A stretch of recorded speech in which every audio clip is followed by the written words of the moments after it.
반갑습니다. 좋은 날입니다. 잘 주무셨죠? 오늘은 2024년 6월 14일 금요일입니다. 6월달이 시작된 지가 얼마 안 된 것 같은데 벌써 6월 중순이네요. 그죠? 날씨도 무척 더워지고 있고 또 하루하루가 참 빨리 지나가는 것 같습니다.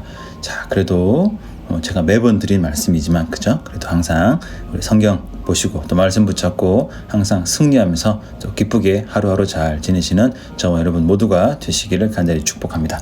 오늘 6월 14일이고요. 우리가 가진 맥주인 성경 233페이지입니다. 맥주인 성경 읽기 165일차 출발합니다. 오늘 첫 번째는 신명기 19장입니다. 도피성에 대한 이야기가 나옵니다. 도피성, 갑자기 무슨 성 이야기일까? 하나님은 그 약속의 땅에 백성들이 이스라엘 백성들을 갔을 때 그 땅 안에 여러 성 중에서 도피성을 만들라라고 말씀하셨습니다.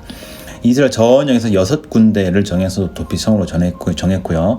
그 거리를 재어보면 이스라엘 어디에 있든지 간에 하루 안에 갈 수 있는 충분한 성, 그 거리 안에 있는 성이 전부 6개, 그것을 도피성이다라고 말씀하셨습니다. 도피성은 말 그대로 도망가서 숨는 성이죠. 그럼 무슨 죄를 지어도 괜찮겠구나. 전혀 그런 얘기 아닙니다. 이스라엘 안에 율법을 보시면은 어떤 사람을 죽였을 때 또 그것을 그대로 피로 갚아야 되는 일들이 있습니다. 자, 그러나 이게 실수거나 또 부지 중에 또는 오해로 말미암아 누군가 자기를 죽이려고 하는 경우가 있겠죠. 그때 도망가서 숨을 수 있는 곳이 바로 도피성입니다. 자, 10절 보실까요?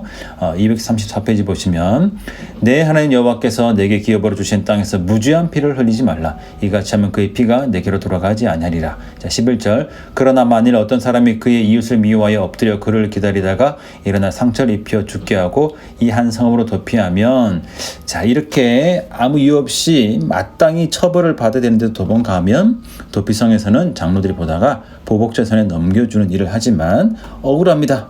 저는 진짜 아닙니다 라는 생각이 들 때는 일단 이 성으로 도망갈 수 있다는 거죠.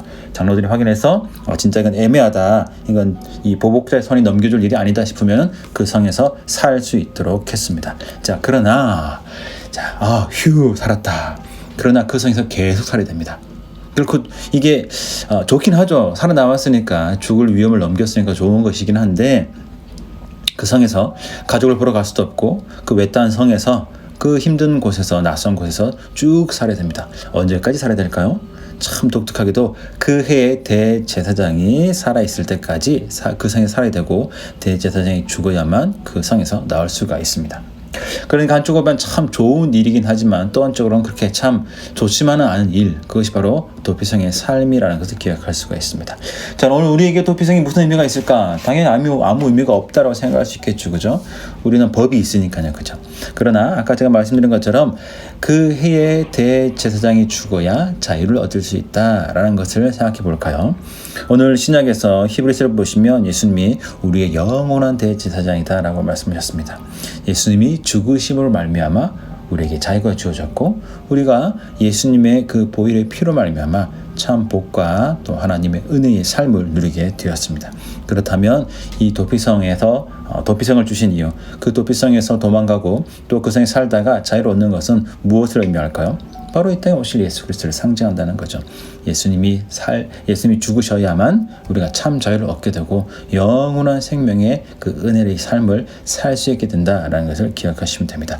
첫 번째는 물론 그 당시 그 땅에 사는 사람들에게 억울한 죽음을 피할 수 있는 그 하나의 법적인 제도장치라고 보았다면, 이제는 우리를 향해서는 또 우리를 대신해 죽으셔서 우리에게 영원한 생명을 주신 그 하나님의 은혜, 그 예수 그리스도의 은혜를 기억하는 중요한 말씀으로 이해를 하시면 되겠죠. 이것이 첫 번째입니다.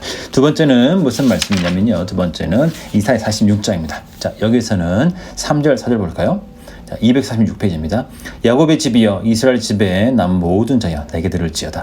베세트 나무로부터 내게 안겼고 테스 나무로부터 내게 엎인 너희여, 너희가 노년에 이르기까지 내가 그리하겠고 백발이 되기까지 내가 너희를 품을 것이라.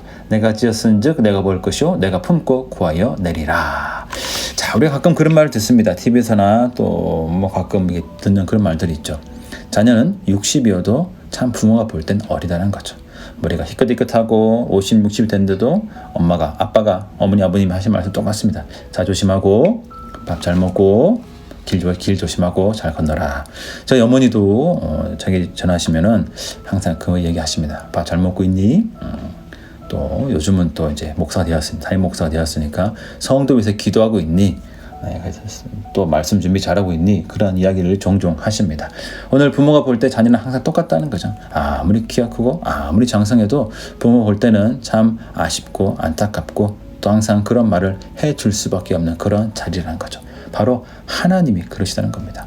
오늘 4절 다시 보면 너희가 노년에 이르기까지 그죠 백발이 되기까지 너희를 품을 것이라.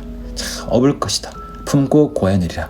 오늘 나를 도와주시나 함께 하신 분이 바로 하나님이신 줄 믿습니다.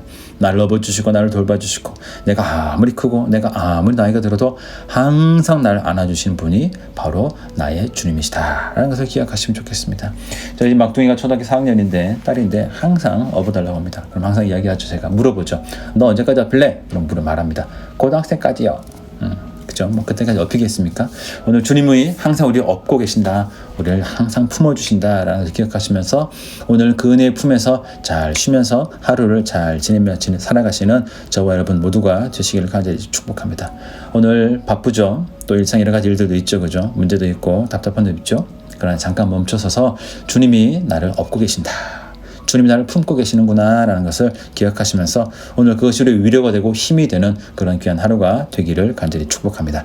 그렇게 잘 지내시고 주님 주시는 위로와 담대함 속에서 또 평안함 속에서 잘 지내셨다가 저는 또 다음 주에 여러분과 만나도록 하겠습니다.